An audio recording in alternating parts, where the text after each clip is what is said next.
Eu estava pensando aqui em toda essa conversa que nós estamos tendo. Ministro, o senhor é familiar, eu imagino que seja, o senhor é familiar com o conceito do professor Mark Tushnet de jogo duro constitucional, constitutional hardball? Sim. Uhum. A boa parte dos cientistas políticos que estudam esse processo que a gente vive de decadência das democracias, esse processo em que as democracias se transformam, alguns preferem o eufemismo democracias iliberais, outros falam de ditaduras, né, regimes autoritários, mas essa decadência democrática lenta em vários anos, sem um golpe de Estado, em que você, forçando a barra da Constituição, fazendo leituras criativas da Constituição, nos vários, seja nos legislativos, seja por parte dos executivos, seja por parte dos sistemas judiciários, você vai lentamente forçando a Constituição, impondo leituras novas e, com o passar dos anos, você acaba corroendo de vez o sistema democrático. Teria sido o que aconteceu na Venezuela, é o que estaria acontecendo na Hungria, os Estados Unidos está passando por um processo parecido. O senhor considera que o Brasil, talvez de 2013 para cá, de 2014 para cá, esteja num processo desses de jogo duro constitucional continuado, em que a Constituição está consistentemente sendo forçada ao seu limite? Pedro, nós temos que olhar isso num contexto histórico talvez mais abrangente. E se nós olharmos a Constituição de 88, ela tem passado por duros desafios ao longo desses anos todos. Nós tivemos a eleição de Collor em 89, 90, encerra-se o ciclo do governo Sarney, se faz essa transição, e em seguida nós tivemos um impeachment presidencial. Veja que nós não conhecíamos até então. E um impeachment presidencial que leva a um resultado positivo. Não é? O presidente perde o cargo. E se fez uma composição em torno daquilo e se fez um rearranjo institucional. Depois veio o governo Fernando Henrique e fez o que fez em termos de institucionalização e reinstitucionalização. Aqui, por exemplo, eu acho que se fala pouco na imprensa, mas foi a criação do Ministério da Defesa, que tinha algo a ver na concepção, o Fernando Henrique já deu entrevistas recentemente falando disto, com uma certa retirada dos militares do ambiente político. Tanto é que buscou colocar lá, em princípio, civis. E essa prática continuou, até mesmo no governo do presidente Lula e da presidente Dilma Rousseff. Veja, isso foi um esforço, me parece, num sentido positivo,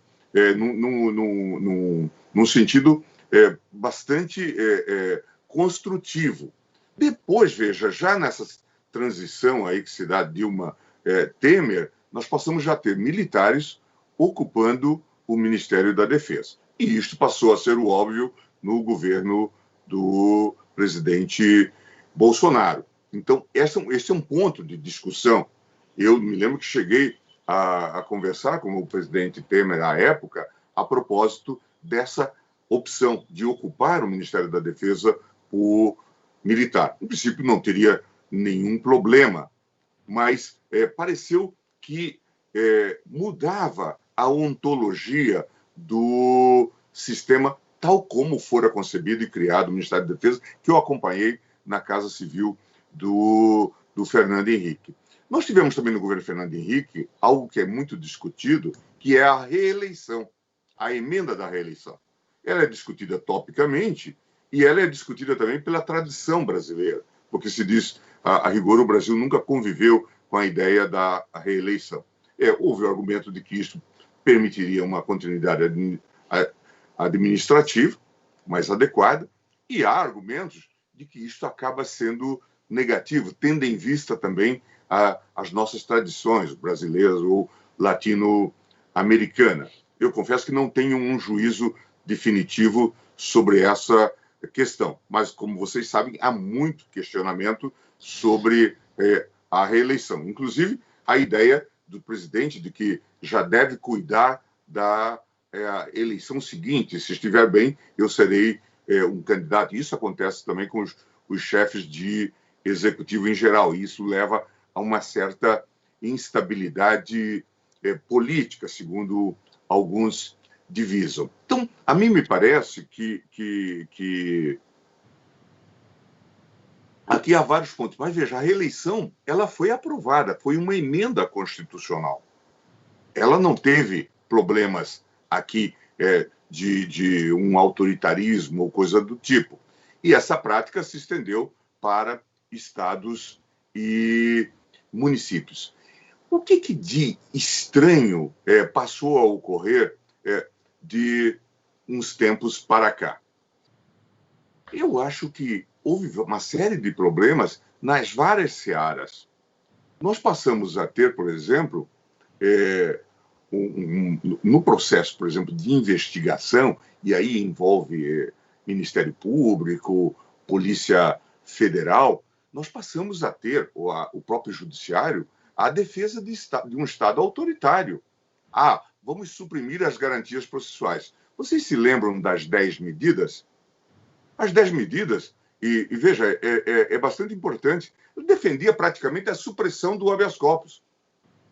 Mara, quando que você vai se lembrar da supressão do habeas corpus? Com as 5, cujos 52 anos celebraram-se ontem. Veja, um viés fortemente autoritário. Eu debati com o Moro no Congresso Nacional. Veja, e isso não vinha de militares, mas vinha do Judiciário e do Ministério Público. Então vamos olhar. Quer dizer, esse jogo duro vem de vários setores que querem ampliar o seu poder.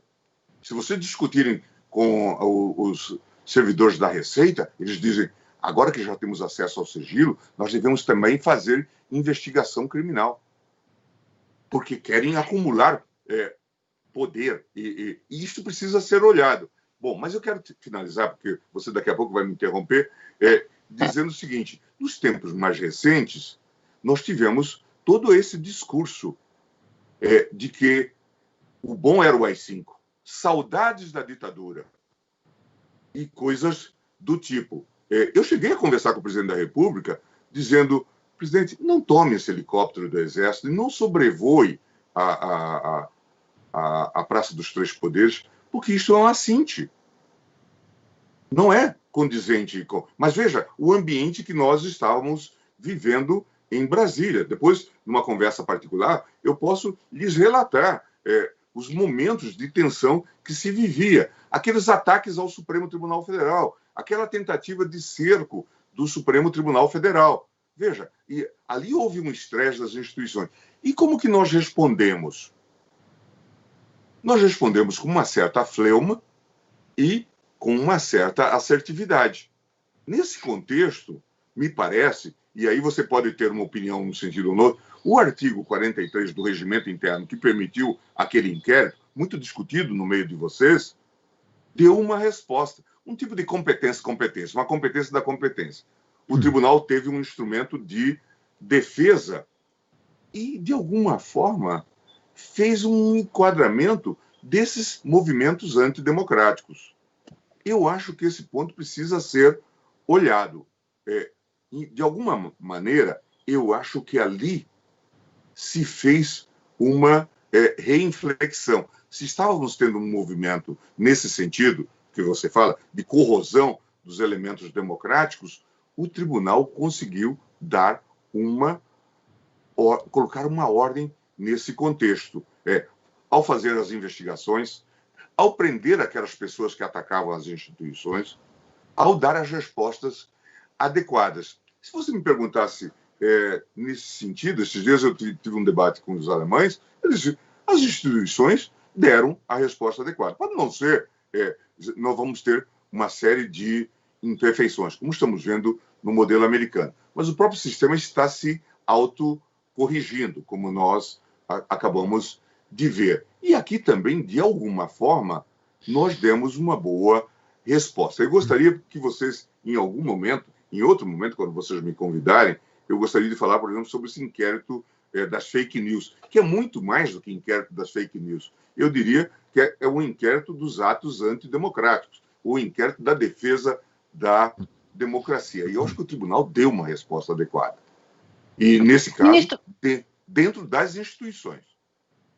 Ministro, o senhor lembrou bem desse período, enfim, onde esses ataques ficaram mais extremados, mas o fato é que, ainda que não tenha essa imagem do que teve ali no passado, eles estão ocorrendo. Quando o senhor bem coloca os cães farejadores, né? Os cães farejadores da ABIN, que estão, por exemplo, nas reuniões do clima, enfim, onde coloca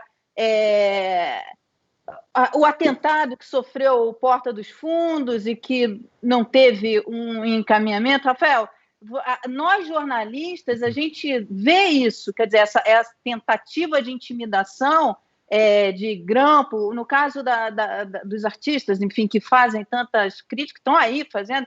No caso do atentado do Porta, não teve uma resposta do governo. Teve, Rafael? Não lembro.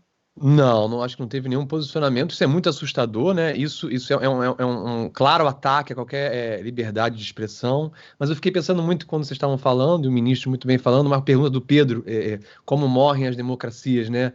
Eu fiquei pensando, né, a falta desse golpe ou de algo mais declarado faz a gente patinar, inclusive, no que está acontecendo. Isso deixa a gente numa angústia. E, às vezes, a arte também acaba tentando dar conta disso, desse entendimento, de uma espécie de raio-x, né, do que está acontecendo com a gente.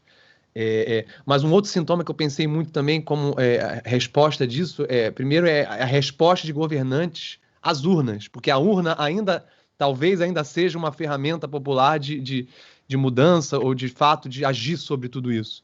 E a reação de alguns são assustadoras, né? Como, por exemplo, você botar em xeque um pleito eleitoral, enfim. Fico imaginando como é que vai ser aqui no Brasil. Bom, eu acho, Rafael, que é interessante essa colocação. Eu há pouco, pela manhã, falava para uma rádio a propósito dessa questão da liberdade de voto e falava sobre a realidade do Rio de Janeiro, que vocês conhecem tão bem ou mais do que eu. Veja, os graves problemas que nós enfrentamos nesses locais. 1.500 comunidades dominadas ou pela milícia ou pelo tráfico. Veja, esse tema tem que entrar na nossa agenda. Nós precisamos olhar isso nessa perspectiva, porque isso, na verdade, é uma séria ameaça à democracia. O crime organizado é uma séria ameaça à democracia. Nós precisamos colocar isso na agenda. Claro que eu vi com bons olhos as eleições recentes, porque, de alguma forma, as pessoas deram respostas considerando as suas opções. E devo dizer a vocês que fiquei contente porque, salvo aqui ou acolá, não apareceram salvadores. O coronel fulano, o promotor ciclano e tal, porque eu sou muito desconfiado disto. Eu acho que, com todas as imperfeições, a democracia deve funcionar a partir de ação do homo politicus, do homem da política. Isso que me parece que deve ser valorizado e encorajado. Eu temo muito esse discurso do Salvador. À direita ou à esquerda, não é? Eu fico bastante assustado em relação a isso. E temo também, inclusive, o nosso autoritarismo. Estou falando, por exemplo, autoritarismo do judiciário, o autoritarismo do Ministério Público. Nós vimos.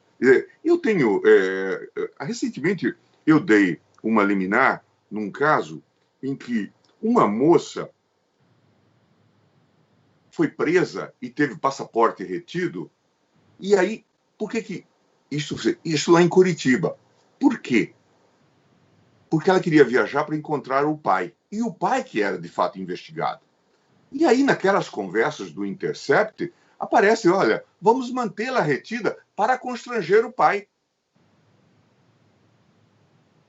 Se vocês fossem trazer para dias de hoje o que aconteceu lá em 68, 69, vocês chamariam isso de tortura. Só que feito por procurador e por juiz. Então, é preciso olhar isto com muita cautela. Quer dizer, voltando à pergunta do Pedro, de onde vem esse viés autoritário? Vem de vários locais. E nós precisamos olhar. Sempre que vocês quiserem lembrar de articulação de medidas autoritárias, olhem as tais 10 medidas do Deltan e do Moro. E ali vocês têm um decálogo de uma concepção fascistoide do Estado de Direito. Então, é preciso olhar isto com muito cuidado. Como temos que cuidar, eu acho, na reinstitucionalização, no papel das Forças Armadas.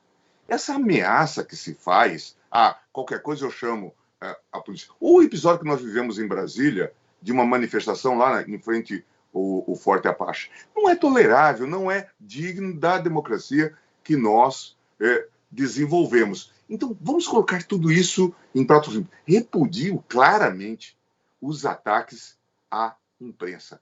Acho isso deplorável. E certamente acho que deveríamos cobrar mesmo, a conclusão desses inquéritos. Acho fundamental. Eu acho que nós não temos saída se começarmos a conviver com isso. Mas, nesse sentido, acho que vocês têm que reconhecer que o inquérito, o chamado inquérito, impropriamente inquérito das fake news, ajudou nesse sentido, ao desarticular esses grupos que, inclusive, estavam sendo financiados para atacar-nos, mas atacar vocês. Então, isso tem que ser, de alguma forma, reconhecido. E aí, grande mérito do ministro relator, o ministro Alexandre de Moraes.